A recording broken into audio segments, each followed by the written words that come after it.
Hi, I'm Ajani. And I'm Jackie. And we're back with another Mystic Destinies Echoes playthrough developer commentary thing. Lots of words. Lots of words. We're still on chapter 1 because chapter 1 is really, really long, but we're going to see if we can try to finish chapter 1 today, but it depends. I mean, you, the viewer, are going to know how long this video is, so you'll see if we'll get through it or not. Alrighty. Okay, so first, let me turn up this music because I just realized it's down. Alright. Alrighty. After following the GPS's directions all the way into the countryside, we arrive at a gate to a large mansion. Besides me, Pax whistles, and with no eyes. Your boy lives here? Nice. I squint at the gate, uncertain if Naoki actually does live here. I mean, it's his aesthetic, so I don't remember. Something gray catches my eye, and I look down to see a cat walking through a small door in the gate. This music's too loud. Let me turn it down. Here we go. Because it gets loud. Cat. One brain cell. Yes, I really have one brain cell right now. In an instant, I bend down and grab the cat's tail. It yowls at me and squirms, but I lightly pull it back through the gate. What are you doing to that poor cat? Checking for a tag. I ignore its squirming and grab its neck. I'm ready to examine when a hand shoots out. It removes the cat from my hold so fast, I'm not sure I was even holding it. I'm so sorry, dude. It wasn't personal. He's so mad you can see his fangs. June's just like hiss. I look at the scene, irritated yet familiar face glaring down at me. June? What the hell are you doing to Noodle?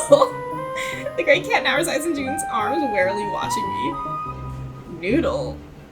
Was just trying to find out if it had a tag that would tell me who the owner was. Guessing that's you. And why do you need to know who the owner is? He's so mad. Wanted to know who lived here. I nod towards the mansion in the distance.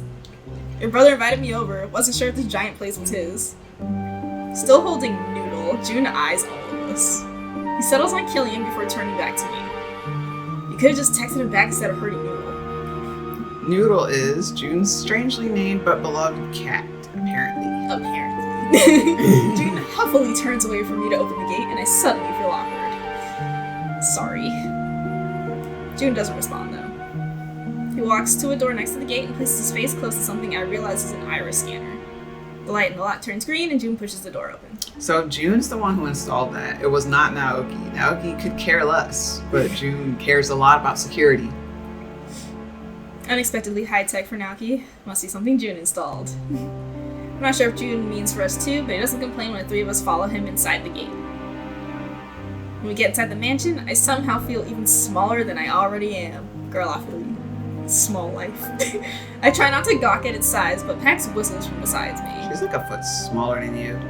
Yeah. So it's like... But like most people are still taller than children size. Yeah. Killian looks around, his eyes wide in wonder. It's almost as big as the Spring Castle's throne room. I take the time to look around at the place, knowing the gothic influences that clearly suit the stoic professor. June says nothing, but Noodle leaps out of his arms and darts off somewhere. I'll take it to my brother, so don't wander around. Got it? Thanks. Without another word, we all make our way up the stairs after June. The moment we enter the room Naoki's in, June closes the door behind us. A vampire. Naoki's twin brother who only likes to be called June, so no Junichi. Apparently, no Junichi. There's been so many times on files where I wanted to type Junichi, but like I couldn't because I knew that he wouldn't like it. While he was involved in the incident with your mentee, Takumi, you don't know much about him other than that he's involved in shady dealings. Rel's note, prickly and reclusive. He stands beside Naoki, who's sitting at his desk, staring at all of us like a cat. Naoki Okura. He has a lot more. Because she doesn't know much about him. It says 1, so I have to make another one. I forgot about this. I have to make another one, like a new one, because this is 1.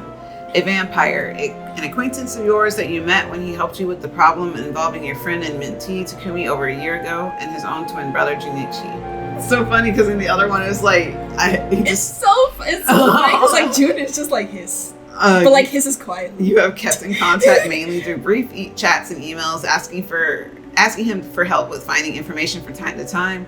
When you two first met, you stared at each other for several moments without speaking. Rel's note, a bit strange and mysterious. That stare was just like the start of something, you know what I'm saying? However, Plays careless whisper. However, now he doesn't say anything for several moments until Pax breaks the silence. So literally they just walk in, just stares at each other for a bit, just staring. Yeah. Just staring. So, what do you two get up to with all this space? Dancing. She's like, what? Dancing? And for anyone who may have played Dragon Age, it was a reference to Fenris's joke in Dragon Age 2. Because Fenris is super stoic and he lives in a mansion. And there's a character which is very similar to Pax, and I think she was a bit inspired, Pax has been inspired by her, who's a pirate. And she says that they have the same exact conversation, so I could not resist putting this conversation in there. For the moment, the impossible has happened. Pax doesn't have a comeback. Dun dun dun dun! I never thought I would see the day. She blinks slowly at Naoki, but he doesn't say anything else. I never knew you could joke. Naoki ignores her completely. He's just like... Instead, his eyes immediately flit to me and settle there.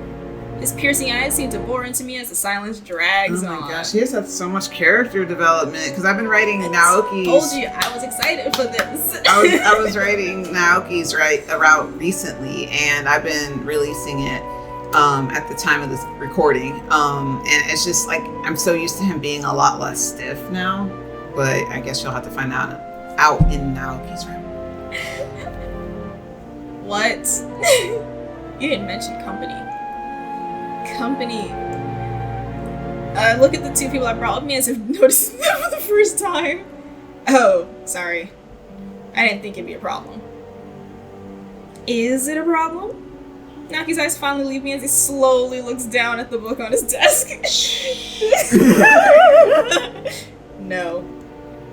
I assume you're all involved in this if you're here anyway. That's right. And this knight here is our latest recruit, here to bravely protect us. Recruit? Naoki's slow way of speaking and moving seems to speed up for just a second as his eyes dart from Pax to me. So you're recruiting people for This is what happens when you spend too long in self-isolation. Your brain is trying to interact with people on a physical level, but because you normally spend time in the abstract and theoretical world, that really happens. That's why he speeds up later. Okay, so you're recruiting people for protection. From what? That's... my mind blanks as I suddenly can't think of how to explain this ridiculous situation. I rub my eyes, thinking, while ignoring Naoki's steady gaze, cat, why don't we all discuss this in the morning? The morning? But we came all the way here. Does it seem like I'm lacking for room? You are offering us to stay the night? This situation seems like a complicated one. It'd be better for everyone if you were able to discuss it at your best. I am also making an educated guess that you can't stay at your own home. Based on what? 1, you're recruiting protection. 2, you look exhausted, and you're not the type to push yourself if it's not necessary. So I'm assuming you can't go home to rest, or you're in a situation where you simply haven't been able to. Astute observations. That's kind of you, but we can bring danger here. I'd have expected an information broker to know more about vampires' abilities. Smirky smirk. Little fangies. He is attractive. He's got you there, Rel. Might as well give up. Chances are no cultist is gonna bother coming all the way out here anyway. Because they live out in the boonies. Mm-hmm. I could swear I see Naoki's eyes flash at Pax's words. His eyes do a lot of things. They Because do he doesn't speak a lot, so I have to figure out a different way to express it. There's no other way of expression. The invitation is sudden, but he's right. I have to wonder if he planned this from the beginning. Despite my suspicions, I have no real way to argue, so I nod. Fine, although I still feel uncomfortable intruding upon you like this. Oh, I'm sure you'll pay me back eventually. I still don't like that. I wrote it, but I still don't like it. I glance at June, who's been silent the whole time. He hasn't said a word, but he doesn't look happy. He's just grumbling about people. Freaking hate people. Literally, freaking staying in my house. Naoki and June are really the antisocial, the antisocial social club. Yeah. Between the two of them. But they don't even talk to each other that much. Exactly. That's why they're the antisocial social club. Naoki pushes away from his desk and stands up. I'll show you to your room. June, can you handle the other two? Fine. We really do appreciate the help, you know. Service here could be friendlier, though. Pax... Just be grateful you get to stay. It's so funny because Aurelia doesn't get cut off by our little screen so overlay small. because she's so small. She's so small. His voice cuts in from the door as he glares at her. His eyes slide over to me, but he looks away and turns back to leave the room. Especially after what happened earlier. Get over. You're so grumpy. I know, you're so grumpy. He's like a grumpy cat. He is. He's cute. The memory of me grabbing Noodle earlier comes to mind, and I can't help but feel like crap.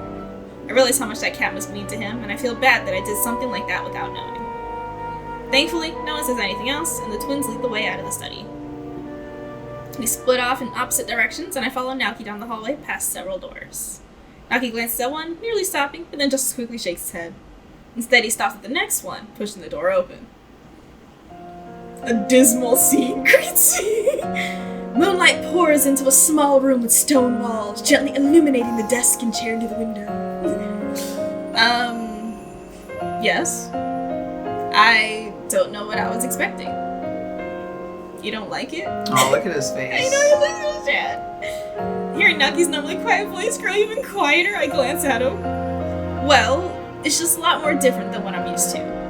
She's used to, like, contemporary Modern penthouse, modern kind of stuff. I quickly change the subject and gesture to the chair. You use this room? Yes, it's one of my favorite rooms in the house. Sometimes I just need a change of scenery when writing or It is reading. a nice room, though. Like, imagine It having a is a room you nice could just go, like, if you're vibing with that austere gothic vibe, then it's, like, perfect. Mm-hmm. His favorite room. I look around for some kind of light switch. Like, but this is we like got- electricity. Please, modern necessities. Naki snaps his finger, and suddenly the candles blaze to life. Oh. It's like, clap on. What, like, Clap with off. the freaking... Snap on. Snap. Yes. Snap off. with your candle.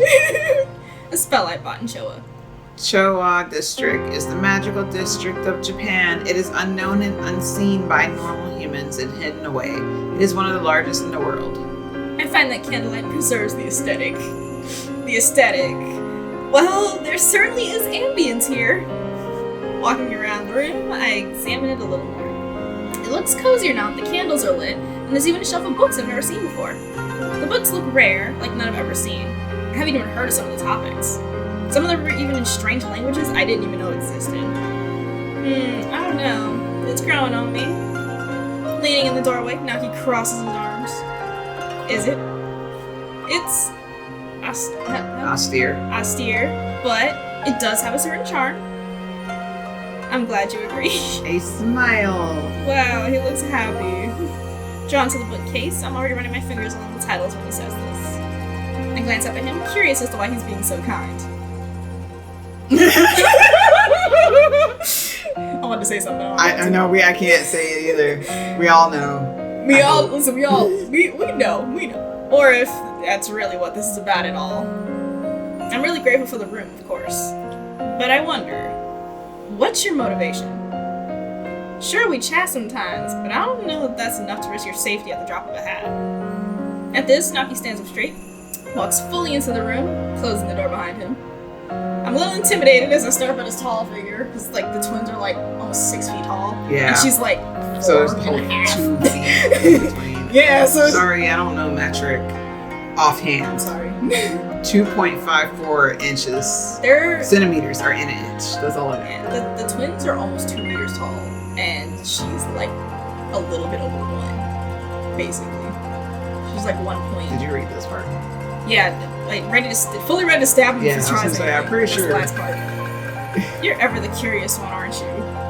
He's acting like a creep. I know! He's not even trying to, though. Like, in his head, he's just acting normal. But it's like, now he looks somehow amused as he stares down at me. Listen, big, tall person walking up to small, tiny person. He's not even... It's as if he knows what I'm Think about thinking.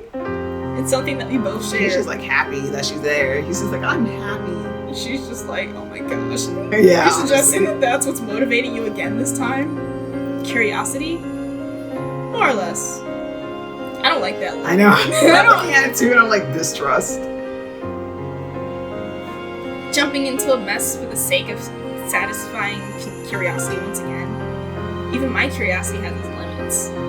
You don't believe me? I wouldn't say that. I just think there's more to the picture. I think there's more to it with you as well. I know that you're tired, but I'm eager to know more about the situation. I've done research on what you asked me about, but it's very broad. Without knowing specifically what you need to know, I can't help you as well. I look away for a moment, thinking. What he says makes sense. I have to give a little too if I want to partake of his knowledge. I'm sure you've seen those new cultists in town. They talk about the Promised Land. They say it's Atlantis. Ah, the sheep. I thought it might have to do with that. Why would they be causing trouble for you, though? Sheep? Yes, don't you think the term fits cultists? Fits cults, and most people? Unable to think for themselves, only able to be herded and follow where others lead. I guess you're right. I never really thought about them before. I just try to mind my own business. Yet, somehow, you're being targeted by these cultists. Why? Yes. Well, it's kind of a long story. And that's why we're going to end up pausing. I've got at time. this point. I can't help but smile at his eagerness. I use my wings and flutter lightly over to the bed to sit. Now he takes a chair in front of me. It all started a few days ago, the day before I first came to you for help. Wiggle transition. Alright, so that's a good place to stop because this flashback is really long. It's so long. It's so long, and it has like flashbacks in flashbacks. I know, what the heck? This flashback is way too long. So like some fun facts about this chapter in general. Actually, let me switch the camera to talk about that. Alright, T. Okay, so some fun facts about this chapter. This chapter is really the only one that contains writing that isn't my own, just like solely my own. It contains, that's why it's so long really, because it contained various like scenes pulled out of the old script, rewritten and added on to make sense for the way I was doing the story. And I should have broken it up, I guess, but I didn't know how long I was going to be doing chapters at that point. Like, I didn't know if they was going to all look like that or not until it became like obvious that wasn't feasible for me to do. And also there was just so much backstory content that I didn't really want to include it in my telling of the story. So, like, I just wanted it out of the way as backstory, and I wanted to like get into the story by like chapter 2. I didn't want to leave like 3 chapters in. We're still on backstory, you know. I didn't want like that feeling. Mm-hmm. I'd rather people just progress through the backstory part. And if I had, you know, rewritten the story from scratch, like all together and thrown out everything, I'm sure like chapter 1 would have been shorter. But I wanted to use all of those scenes. It was important to establish the story. Mm-hmm. So. Yeah, but basically it contains, I think, some of your writing, maybe? The flashback contains most of my writing. Okay, yeah. So, and then it contains some of the former writers' writing and Pax's flashback. And then, like, I think the Killian scene. Yeah. With the bar. So, but after this, that's why I wanted it kind of all in one chapter. So it would just be like, okay, from here on, this is me. And this is how I'm doing the story. So... yeah, so hopefully you enjoyed the video. We'll continue with the rest of this. I think we'll be able to knock out the rest of this chapter in the next video. So, you know, if you liked it, then please leave a like and comment on which route you'd like us to do. Right now there's only Killian and Naoki, but it could be possible like that June is available too. Or just comment whatever you'd like, you know, me to do, but then also put, you know, if there's only 2 or 3 routes out, which one you'd like me to do out of those. So again, the order of the routes goes Killian, Naoki, June, Julius, and Katsu. So yeah, make sure you subscribe so you get notifications. Yeah, hit the bell icon, that way you won't miss any of our videos. And you already said everything else, so we'll see you guys next time, okay? Bye.